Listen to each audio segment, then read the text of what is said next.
Waalaikumsalam warahmatullahi wabarakatuh. Halo teman-teman semuanya, selamat datang di podcast kelompok kami. Semoga teman-teman semua sehat dan tetap semangat ya. Nah, di podcast kali ini kita akan ngobrol tentang topik yang menarik. Nah, di podcast kali ini kita akan ngobrol topik tentang etika bermedia sosial di era AI. Referensi pemikiran Al-Ghazali bagi generasi digital. Nah, kalau dipikir-pikir, sekarang kan hampir semua aktivitas nih, kita nggak lepas dari yang namanya sosial media. Saat kita mau tidur, biasanya langsung buka WhatsApp, buka Instagram, TikTok. Kita sering menggunakan AI, misalnya buat cari referensi, meringkas materi, menerjemahkan bahasa, atau membantu mengerjakan tugas kuliah. Supaya lebih jelas, aku mau ngobrol dulu nih ke Mbak Koiria. Kalau menurut Mbak Koiria sendiri, sebenarnya perkembangan media sosial dan AI itu lebih banyak manfaatnya atau justru lebih banyak tantangannya? Nah, kalau menurut saya, manfaatnya tetap lebih banyak. Sekarang informasi jadi lebih mudah didapat. Kita bisa belajar dari mana saja, ikut seminar online, contohnya, baca jurnal, bahkan diskusi dengan orang lain dari daerah lain lewat media sosial. IA juga sama sih, banyak mahasiswa yang memanfaatkannya untuk mencari referensi atau membantu memahami materi yang sulit. Tetapi memang semua itu harus digunakan dengan bijak, karena kalau tidak, teknologi yang seharusnya membantu justru bisa membawa dampak negatif. Aku sangat setuju sama Mbak Koiria. Berarti kan sebenarnya bukan teknologinya ya yang salah, tapi bagaimana cara kita menggunakan teknologinya. Nah, ngomong-ngomong soal menggunakan ilmu yang bijak, kita kan jadi ingat dengan Imam Al-Ghazali. Walaupun beliau ini hidup jauh sebelum adanya internet dan AI, ternyata banyak sekali pemikirannya yang masih cocok diterapkan di zaman sekarang. Nah, menurut Mbak Koiria, apa sih yang paling ditekankan Al-Ghazali dalam pendidikan? Yang paling ditekankan oleh Imam Al-Ghazali itu adalah keseimbangan antara ilmu dan akhlak ya. Menurut beliau, tujuan pendidikan bukan hanya membuat seseorang menjadi pintar atau memiliki banyak pengetahuan. Yang lebih penting adalah bagaimana ilmu itu bisa membentuk akhlak dan karakter seseorang. Jadi, orang yang berilmu juga harus punya tanggung jawab dalam menggunakan ilmunya.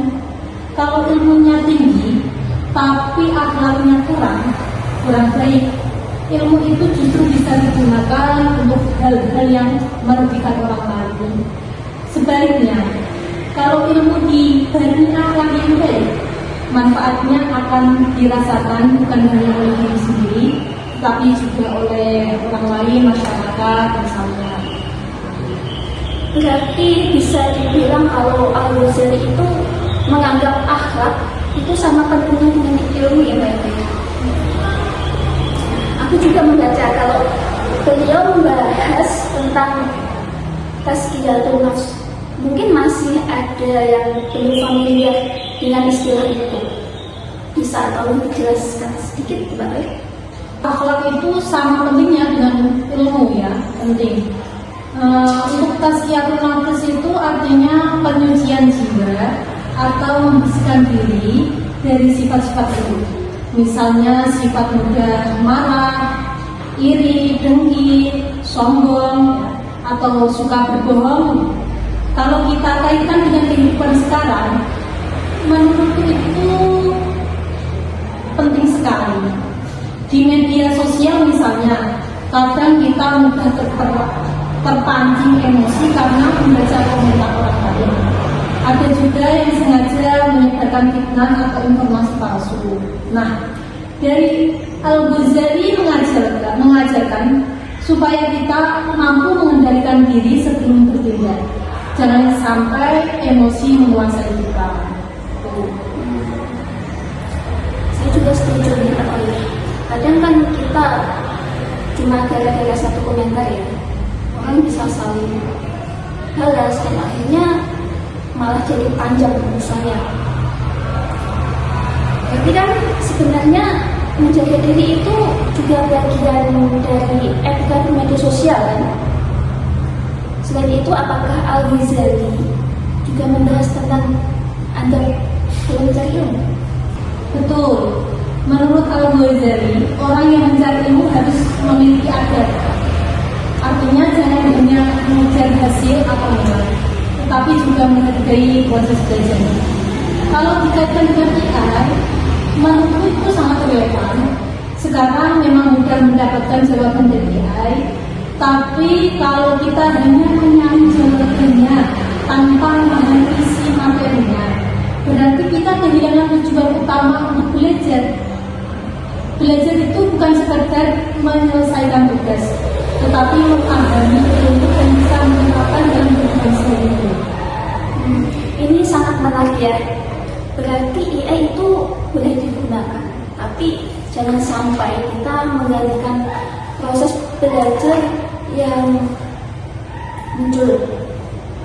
Nah, kalau ngomongin media sosial, sekarang kan juga banyak sekali tantangan yang muncul. Aku mau nanya nih ke Mbak Atia. Menurut Mbak Atia, tantangan terbesar sendiri menggunakan media sosial itu apa sih saat ini?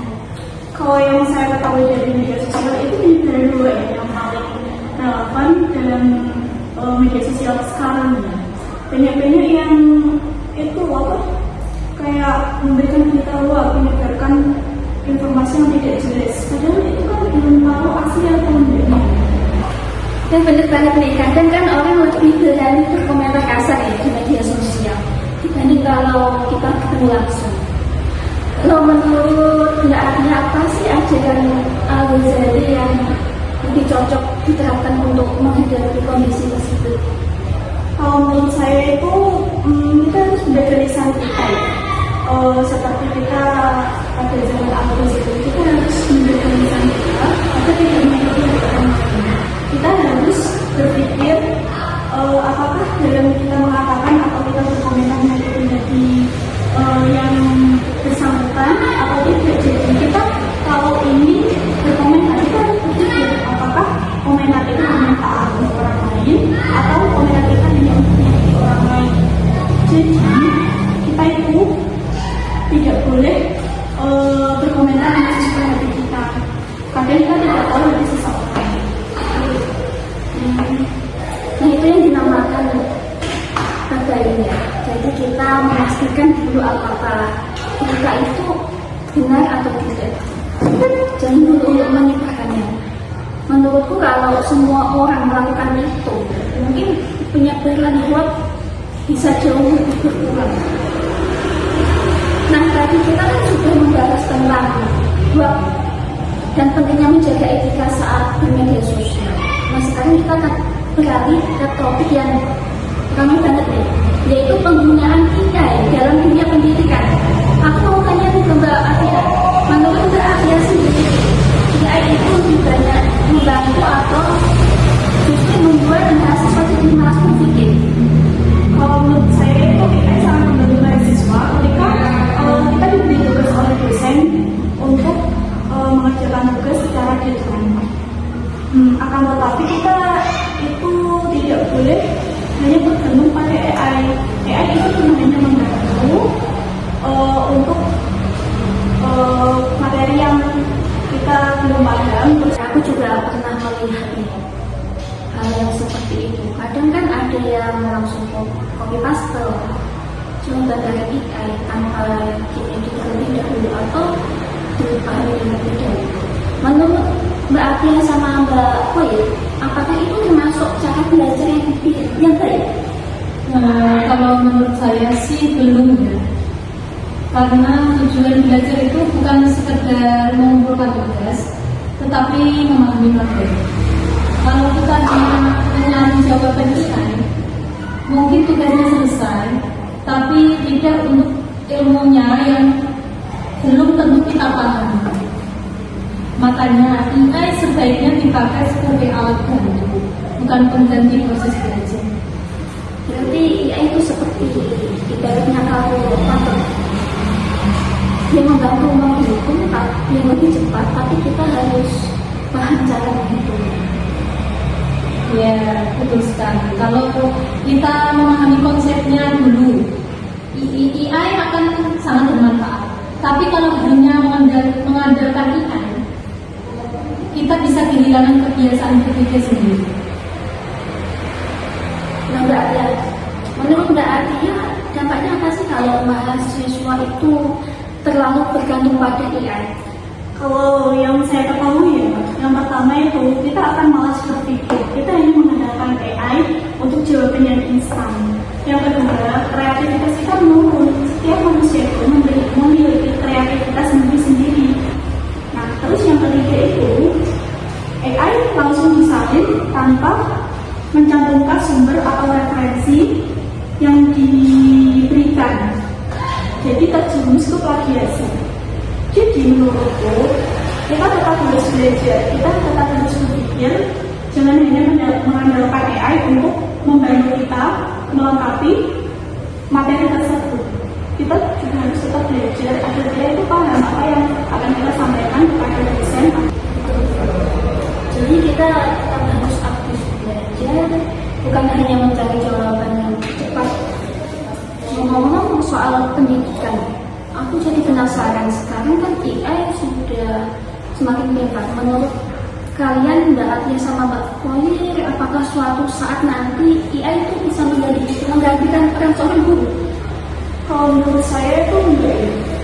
Karena sehebat apapun teknologi, tidak ada yang bisa menggantikan guru. Karena guru itu berperan penting untuk peserta didik. Dia yang memotivasi, dia yang membimbing, dia juga menjadi teladan bagi muridnya. Guru bukan hanya mengajarkan kita, akan tetapi dia membentuk karakter kita juga. Dan itu juga sejalan dengan pemikiran Al-Ghazali yang mengatakan bahwa guru adalah sosok yang akan menjadi teladan bagi murid. Ya, aku juga setuju hal itu.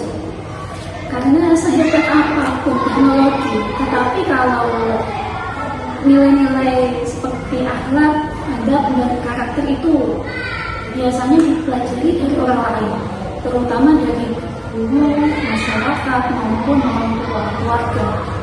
Nah, sebelum kita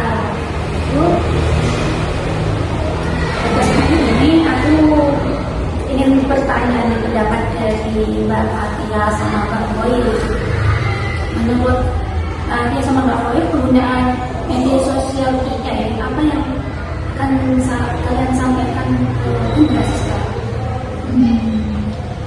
Saran dari saya, manfaatkan teknologi untuk hal-hal yang positif. Gunakan media sosial untuk belajar, berbagi informasi yang bermanfaat, dan menjalin komunikasi yang baik. Kalau menemukan berita, jangan langsung percaya. Biasakan melakukan update dulu. Kalau diri saya sendiri, kita harus menjaga lisan kita. Kita harus menjaga tangan kita saat berkomentar atau mengetikkan perasaan orang lain. Karena kita tidak tahu apakah orang itu memiliki hati yang kecil atau memiliki hati yang besar ya. Karena sifat manusia itu berbeda-beda. Ada yang bisa menerima kritik kita, dan juga ada yang tidak bisa menerima kritik kita. Dan dalam penggunaan AI kita harus menggunakannya secara baik. AI itu cuma hanya sebagai teman, bukan jalan. Kita harus juga membaca buku atau mencari jurnal atau mencari referensi, membaca referensi agar kita paham apa yang ilmu kita dapat. Jadi terima kasih teman-teman, Mbak Koyer sama Mbak Atia. Dari obrolan hari ini kita